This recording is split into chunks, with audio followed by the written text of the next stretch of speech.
Selamat pagi dengan saya Yulia Rahmawati. Saya adalah mahasiswa dari Magister Ilmu Komunikasi Universitas Paramadina. Saya sendiri bekerja di sebuah perusahaan finance milik PMA Jepang, dan keseharian saya harus menggunakan metode komunikasi yang sangat terkenal di Jepang, yaitu adalah Horenso.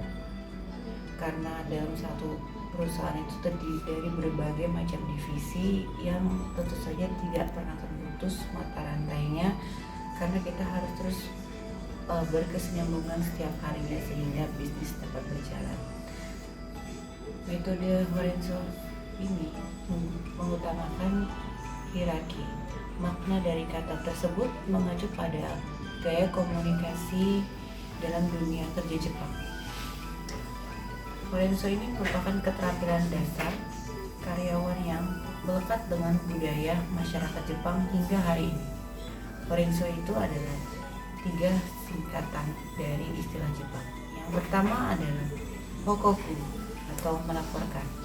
Setiap karyawan wajib melaporkan hal terkait progres dan kemajuan dalam suatu pekerjaan kepada atasan.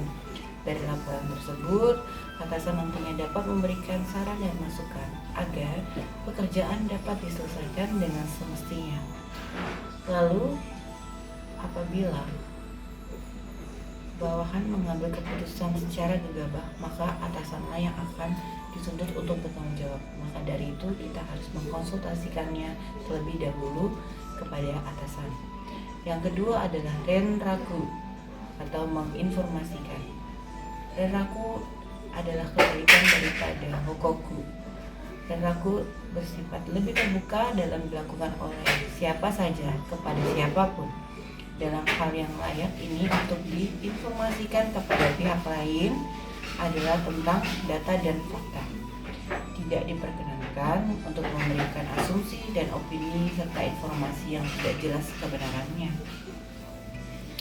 Tujuan dari renraku adalah agar suatu pekerjaan dapat diselesaikan dengan baik dan benar berdasarkan data dan fakta yang dapat dipertanggungjawabkan. Lalu yang ketiga adalah soda atau konsultasi atau berdiskusi. Konsep ini mengharuskan para karyawan untuk selalu berkonsultasi dan berdiskusi dengan para pihak tertentu yang dianggap lebih memahami tentang suatu pekerjaan. Konsep Shoden ini berkaitan erat dengan budaya senioritas di Jepang. Maka dari itu, konsep ini dituntut untuk berkonsultasi kepada senior atau atasan yang dianggap lebih mengerti dalam mengerjakan pekerjaan. Hal ini bertujuan agar dalam mengambil keputusan tidak dilakukan secara terburu-buru sehingga berpotensi menimbulkan masalah. Konsep Horenso adalah sebuah tata cara berkomunikasi dalam rangka untuk mengatasi suatu permasalahan di tempat kerja. Budaya kerja Jepang atau Horenso memiliki tujuan agar komunikasi dan penyampaian informasi di dalam tempat kerja dapat berjalan dengan baik dan benar. Konsep Horenso ini diperkenalkan oleh seorang pengusaha Jepang bernama Tomeji Yamazaki pada tahun 1982 dalam buku yang berjudul Perkuat Perusahaan dengan Horenso.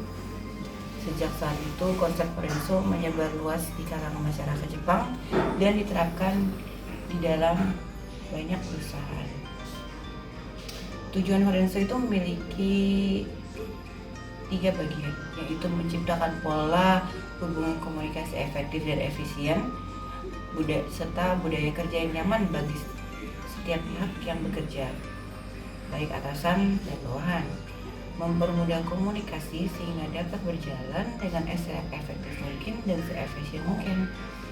Lalu yang ketiga, meningkatkan kemampuan dan keterampilan dalam komunikasi agar pesan yang disampaikan dapat dipahami dengan mudah, sehingga tercipta hubungan yang kuat antara sesama rekan kerja atau antar atasan dan bawahan. Untuk model komunikasi yang sesuai dengan Horenso adalah dari Gabor Scrum untuk menekankan sifat komunikasi dua arah antar partisipan komunikasi, lalu mengembangkan model komunikasi interaksional yang menggambarkan komunikasi berjalan secara dua arah, yaitu pengirim dan penerima, pesan dan penerima ke pengirim. Lalu proses ini berlangsung secara terus-menerus karena ditandai dengan adanya umpan balik baik internal maupun umpan balik secara eksternal. Lalu sesuai dengan analisa kasus ini oleh Wibowo Festinger berpendapat bahwa disonansi terjadi apabila terdapat hubungan yang bertolak belakang yang diakibatkan oleh penyangkalan dari satu elemen kognitif terhadap elemen lainnya antara elemen kognitif dalam individu. Karena seringkali kalau kita berdiskusi antar bawahan dan atasan, maka terdapat pendapat yang berkaitan dengan egosentrisitas. Teori kritis Joseph Frankfurt melalui visinya mengulas secara rinci varian pemikiran teori kritis yang dikembangkan.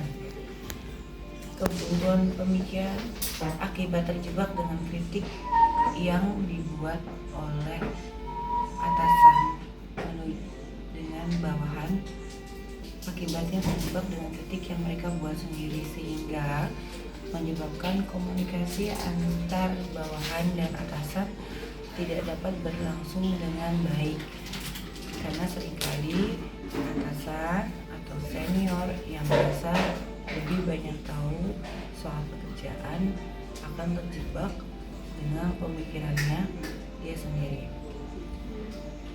Karena teori kritis ini bersifat ideologis, netral, pasif, dan sehingga gagal dalam membangun kesadaran masyarakat, para karyawan agar dapat mengadakan perubahan secara berkomunikasi terhadap realitas yang dipenuhi dengan ketimpangan dan ketidakadilan. Demikian penjelasan dari saya mengenai Lorenzo dan hubungannya dengan ilmu komunikasi. Semoga bermanfaat untuk kalian semua. Terima kasih.